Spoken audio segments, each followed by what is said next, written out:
looking out for myself. The other members of my father's family were my sister Sally, about 8 years old, and my brother Jordan, about 5. My sister Sally was supposed to look after me when my mother was otherwise occupied, but between my sister's duties of helping mother and chasing the flies from master's table, I received very little looking after from any of my family. Therefore, necessity compelled me at an early age to look after myself and rustle my own grub. My earliest recollections are of pushing a chair in front of me and toddling from one to the other of my master's family to get a mouthful to eat like a pet dog.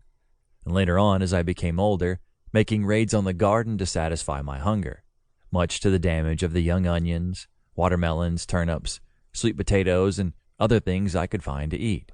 We had to use much caution during these raids on the garden because we knew well what we could catch if someone caught us. But much practice made us experts in escaping undetected. My old plantation home. One day, when Master and the family went to town, Mother decided to make some wine of which she was very fond. Accordingly, she gathered some grapes, and after pressing them, she made some fairly good wine. This she placed in a demijohn, and this, for better security, she hid in the garden, as she thought unknown to anyone. But my brother, sister, and myself had been watching the process with considerable curiosity, which finally reached such a pitch that there was nothing to it. We must sample a liquid that looked so good. So Jordan went to the hayloft from where a good view could be obtained all around, while myself and Sally busied ourselves in the vineyard. Presently, Mother, thinking all secure, left the house with the demijohn and proceeded to hide it. Jordan from the hayloft noted that Mother never left the garden until she returned to the house, empty-handed. But he was unable to see the exact hiding place.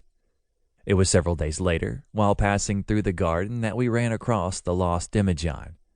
It did not take us long to discover that its contents suited our tastes. Sally and Jordan dragged it into a sweet corn patch, where we were safe from observation. An oyster can was secured to serve as a glass, and the way we attacked that wine was a caution to the temperance workers. And I can assure you we enjoyed ourselves for a while, but for how long I am unable to tell exactly. Mother soon missed us, but being very busy, she could not look for us until evening, when she started out to look us up, after searching and calling in vain. She decided to take the dogs to find us.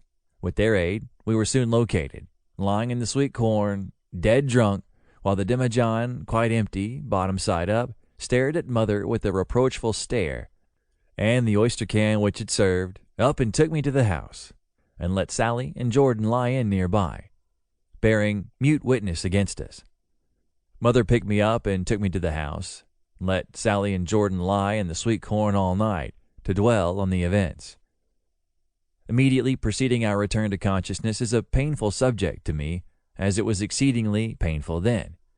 I was most feverish the next day, with a head on my shoulders several sizes larger than the one I was used to wearing.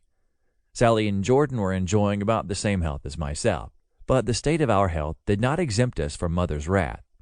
We all received a good, sound, old-fashioned thrashing, a fitting prelude to my first drunk. Mother ran the loom.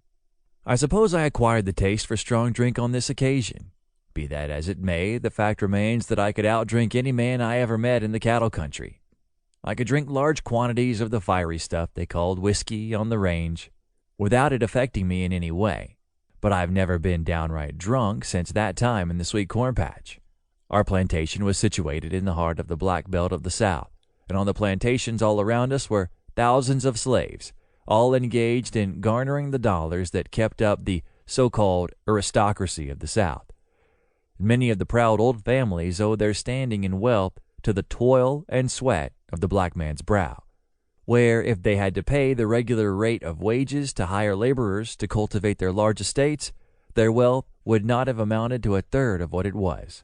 Wealth was created, commerce carried on, cities built, and the new world well started on the career that has led to its present greatness and standing in the world of nations. All this was accomplished by the sweat of the black man's brow. By black man, I do not mean to say only the black men, but the black woman, the black child, all helped to make the proud South what it was, the boast of every white man and woman, with a drop of Southern blood in their veins. And what did the black man get in return?